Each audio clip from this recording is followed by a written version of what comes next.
So it was announced after Friday's show, because why would it be before, that Conor McGregor and Michael Chandler are going to be the next coaches on The Ultimate Fighter. Now, I'm not sure exactly when that starts. It is roughly expected that whatever fight between them will take place in either the third or fourth quarter of this year. USADA came in and be like, well, he hasn't re-entered the testing pool. And I'm always like, whenever I see USADA try and like regulate what Conor's doing, it reminds me of that scene from, which Batman was it, where it's with Bane and he turns around to that Jamoke and he goes, do you think you are in charge? Do you feel in charge? You know, that whole bit. It's like, do you feel like you're in charge here? You haven't seen, I'm fucking up the story, but you know what I'm talking about. BC, let's talk about this. Choices for the Ultimate Fighter as coaches. We talked about that a little bit when they mentioned Tony. And also, is this the right move for Conor McGregor? It's an interesting one. It does make me wonder, did we just fall for, and we're finding out here from our great staff that the Ultimate Fighter series is scheduled here to air May 30th to August 15th. So this will be all summer with the fight afterwards, as you said, and Conor will have to, in theory, undergo 6 months of testing. I just wonder, like, was that Tony Ferguson just tweeting it out to bring some attention on himself, or what was the deal with that? Was that floated out to put pressure on either Conor or Chandler to give in? Either way, this is a big move here. I've said it before. I'll say it once more. To put TUFT now, Dana's did everything he could to keep it alive. Now it's on ESPN. Now you get to put Conor McGregor back in it when he's been, away from the sport for so long. Once again, it's a smart move. It's big business. I am a little surprised about the matchup, though. Because to me, this is a fight, yes, that Conor can win without question. But based on recent history of both of them, to me, this feels like a fight that Michael Chandler can win, should win, and will win. But Luke, when I saw, we always get those emails from the various overseas betting accounts that want to give you like the first line. Dude, the first line on McGregor versus Chandler is McGregor as the favorite, as is the updated line as well. He's an even bigger favorite, I think minus 140 around there.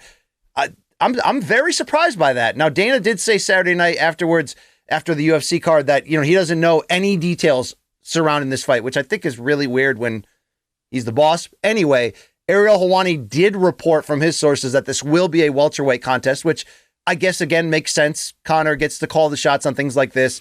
But, Luke, what am I missing here from the idea that there's way more questions regarding Conor in so many categories as it pertains to fighting Chandler, that I love this choice to make TUFT matter again, to do a long-term build for a big pay-per-view fight, which this will and should be. But this is a tough-ass fight for Conor McGregor because it will be a war, and even though that might facilitate more opportunities for him to win rather than putting him in there, let's say, against a wrestler who's going to drag him down, dude, this is the kind of stuff that Michael Chandler does on the regular against the most elite fighters in the world and either wins or, like he did against Charlie Oliveira, comes that close to winning. It's going to be a tough-ass task for Conor. What am I missing betting odds-wise?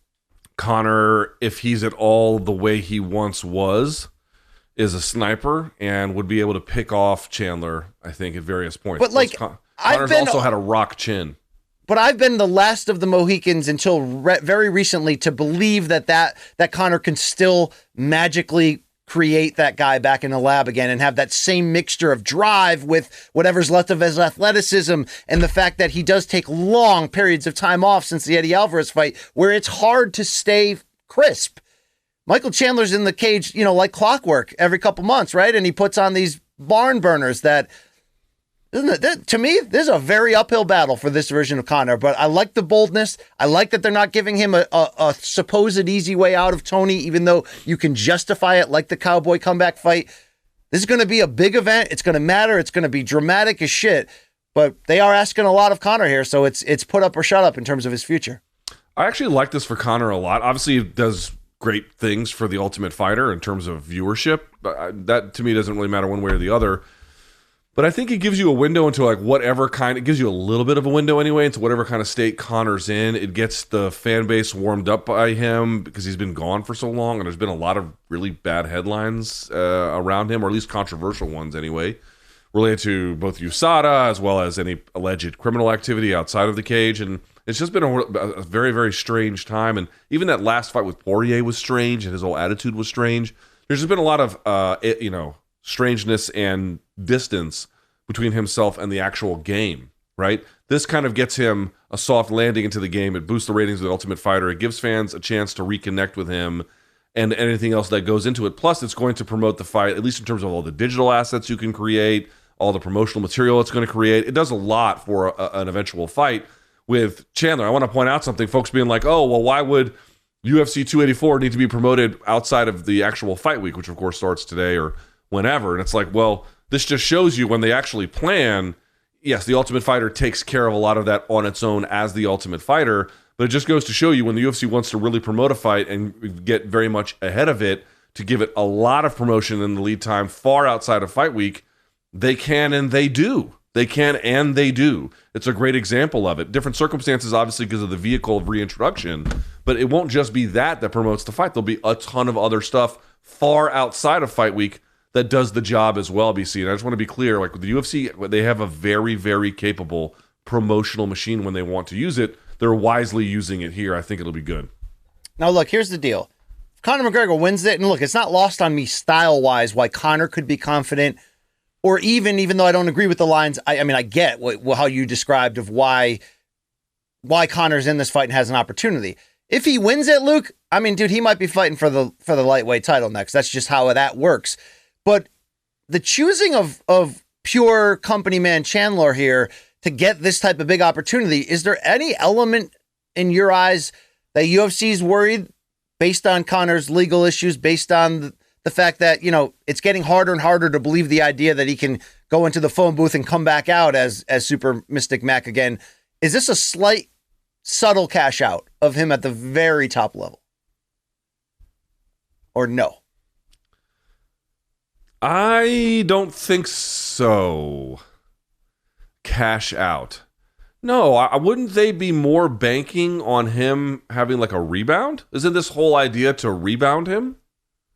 Well, I mean, so my point was, you just as easily could have gone Tony, and we would have accepted it. Oh, You could have gone a veteran like RDA, and I'm not saying that's an easy fight for Conor either, but you're going the very dangerous-ass Chandler, who I know does lose against the super elites, but dude, he fought his ass off against Poirier in defeat, fought his ass off against Oliveira, is dangerous as shit, could wrestle if he wants to.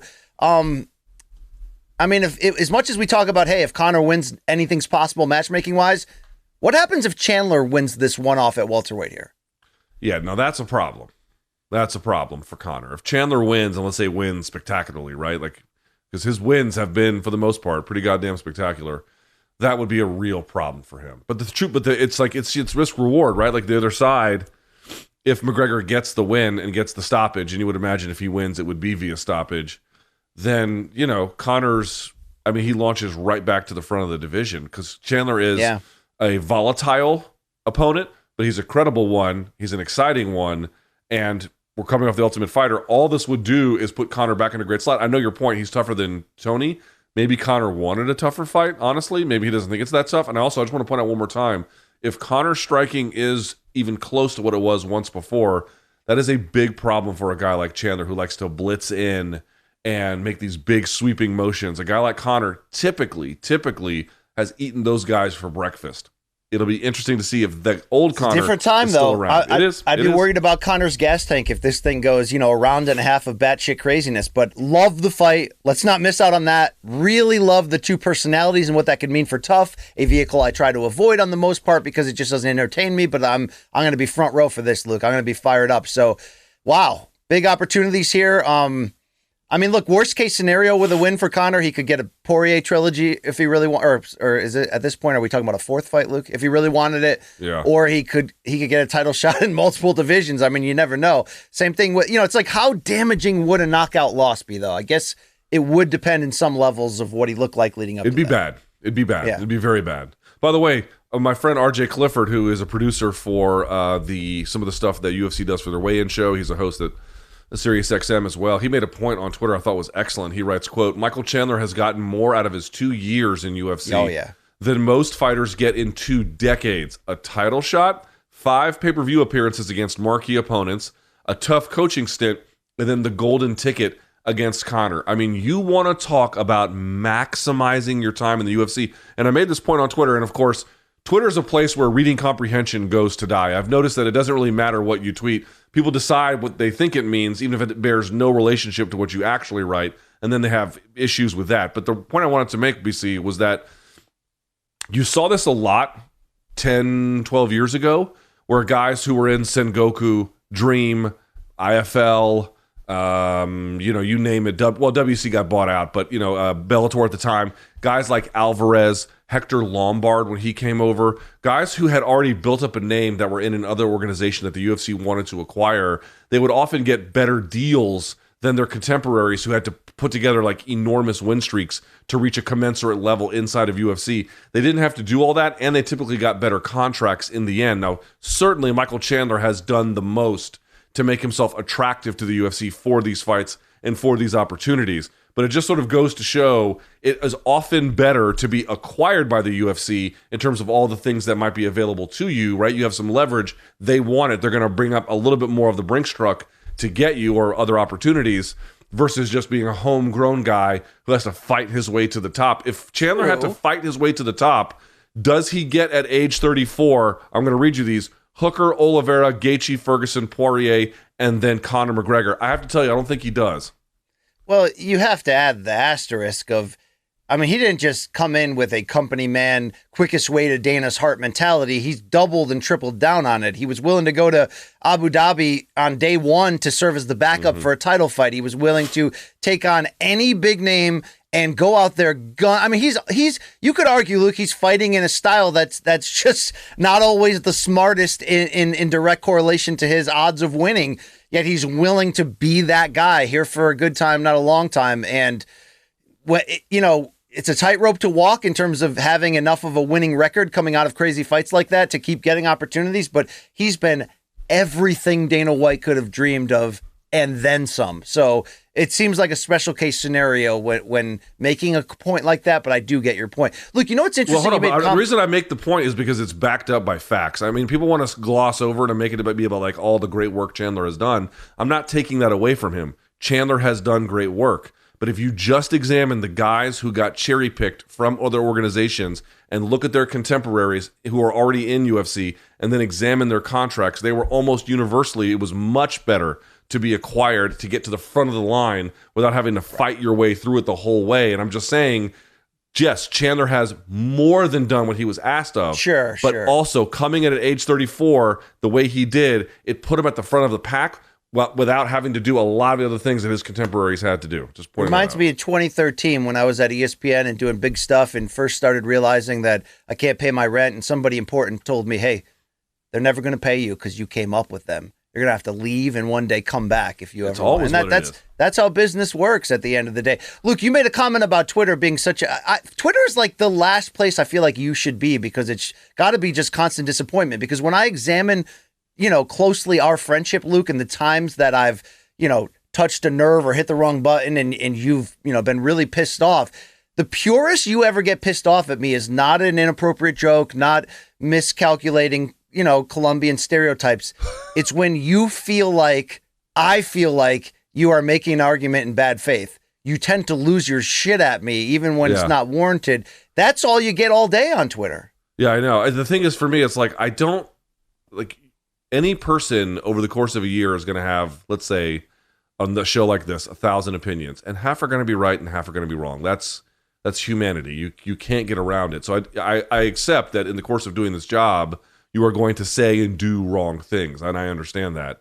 What I just cannot tolerate is people not understanding what I am saying, because in many cases they don't want to. In other cases, they have poor reading comprehension skills, and then deciding that my point is actually something that I'm in no way arguing, in no way advocating, and then going to battle over that, and then being ugly about it afterwards. Like I'm not even arguing anything you're saying. It's like, if I'm wrong, let me be wrong about what it is I'm actually saying, and I can accept that. What I cannot accept is bad faith and or all the other bullshit that comes with it. How far away are you from turning the comments off on your Twitter post? No, I don't. Not at all. I don't care about that. But because you got tough, thick skin, because you're half Armenian. No, I mean, people are gonna say. Listen, I've recognized that. Listen, okay. we're in an industry with people who are hopelessly lost by and large, right? Hopelessly lost. And so I don't imagine that the role that I'm going to serve with the time that I have in this industry is going to be grand in any kind of way, or that I'm going to be especially convincing to a bunch of people who are desperately lost. But what I do think is possible is to at least introduce ideas that otherwise potentially would not get introduced, or to give advocacy to opinions that may get lost or otherwise just not a part of the conversation. So that's I fully expect disagreement. That's the only inevitability with Twitter. The only thing that I ask is that if there's going to be disagreement, just make it about what I'm actually saying and not about what I'm not actually saying. I think that's pretty fair, but tough to do, apparently. Tough to do. Right. And also, dude, there's so many people in this fucking industry are stupid. Like, I don't care about their opinions. Like, they you know, these people have been like, Andrew Tate's great. Like,